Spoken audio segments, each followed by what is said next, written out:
कौन है ये शंकर? आदि गुरु शंकराचार्य एक समय के बहुत बड़े दार्शनिक थे। उन्हें शंकर के अवतार के रूप में अस्मात् संप्रदाय के लोगों ने देखा। माना जाता है कि शंकर का जन्म वैशाख शुक्ल पंचमी 788 विक्रम संवत में हुआ।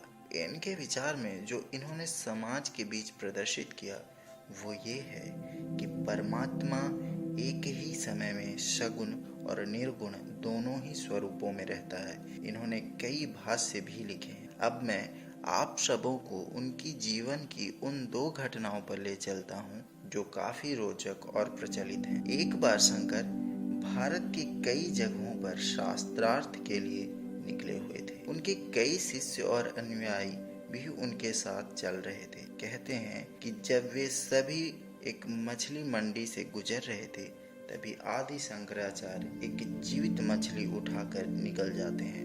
उनके कई शिष्य उस दृश्य को देख अचंभित रह जाते हैं, पर कुछ समझते हैं कि उनके गुरुदेव मांस मछली खाने की अनुमति दे रहे हैं, तो वो लोग भी वैसा ही करते हैं। शंकर थोड़े दूर जाते हैं और एक बर्तन बनाने वाले व्यक्ति के दुकान से पिघलता हुआ शीशा, जो कि एक अत्यंत गर्म पात्र में होता है, उसे पी जाते हैं। कुछ शिष्य जो उनके मछली निगलने पर उनको दोहराते हैं, अब वे क्या इस पदार्थ को ग्रहण कर सकते थे। आचार्य आगे जाकर निकले हुए मछली को जीवित ही सरोवर में अपने मुख से निकाल कर छोड़ देते हैं। जब उनके कुछ बचे शिष्यों से ये पूछा जाता है कि तुमने मछली क्यों नहीं निगली, तो उन शिष्यों ने कहा कि गुरुदेव ने आज्ञा नहीं की। तो इस बात से आदि शंकर प्रसन्न होते हैं। इस पर हम अंत में थोड़ी और चर्चा करेंगे। उससे पहले हम उस कथा पे जाते हैं जब शंकर एक चांडाल से मिलते हैं। इसी प्रकार भ्रमणशील अवस्था में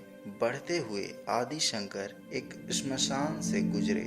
रास्ते पर एक चांडाल, जो कि अभी एक मृत शरीर को उलट पलट कर भस्म से लिपटा मेले वस्त्र और नशे में धुत सा शंकर के सामने आकर खड़ा हो गया। उसका यह रूप देखकर उनके अनुयायी ने उसे दूर हटने को कहा और नाक बंद करने लगे। तब उसने आदि शंकराचार्य से पूछा कि तुम जिस हाड़ मांस के शरीर में हो वैसा ही शरीर मेरा है, तो मैं अछूत कैसे हुआ? जो रक्त तुम में बह रहा है वैसा ही मुझ में बह रहा, तो तुम मुझे हटने कैसे बोल सकते हो? ये जो हवा है उसी में हम दोनों सांस ले रहे हैं, फिर तुम अछूत नहीं हुए क्या? शंकर की आंखें भर आती हैं और वो उस चांडाल को साष्टांग प्रणाम करते। कहते हैं कि चांडाल का वेश लेकर स्वयं ईश्वर ही उनकी परीक्षा लेने आए थे। अब उस विषय पर आते हैं जब शिष्यों से मछली नहीं खाने पर उत्तर मांगा गया था और उन्होंने कहा कि गुरु ने आज्ञा नहीं दी थी। कहते हैं कि एक परिपूर्ण गुरु की देखकर नकल नहीं की जा सकती, उसके गुण आ जाने पर ही उस जैसा हुआ जा सकता।